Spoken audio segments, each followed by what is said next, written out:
Hey friends, let me show you how to make groundnut or peanut butter soup. So season your meat well with all your ingredients and let that boil for some time. Then in your blender, you add your peppers. I'm using scotch bonnet peppers, bell peppers and onion. I added a little bit of water and roughly blended it all together. Then I added some dried catfish into the pot. I covered it and allowed it to steam for some few minutes. Afterwards, I then stirred it to combine, and I also covered it for a while before I now added my blended pepper mix to the pot. Then I covered it and then went to blend my groundnuts. I'm using roasted groundnuts and uziza seed.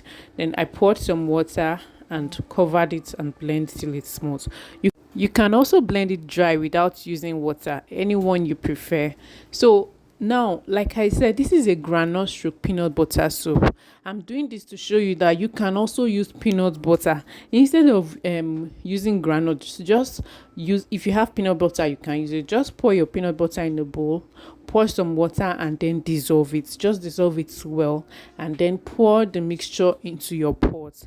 So I did that, and I also poured my blended granules into the pot. I also rinsed the blender and added that also into the pot, then covered it for some time.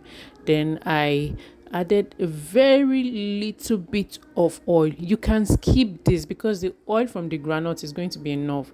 Now I also rinsed my dried bitter leaf. Then I stirred to combine and then tasted to see if the seasoning was enough. Then I noticed it wasn't enough, so I added a little bit of salt and 1 cube of seasoning cubes, and then I stirred it well, then covered it so that it could thicken up a bit. I tasted it again and then I realized it was okay. So after a while I checked it again, and this time around the soup has thickened to a very good extent. So this is it. Please come close and see. So this was how I served it for dinner. I ate it with pounded yam and it tasted so great.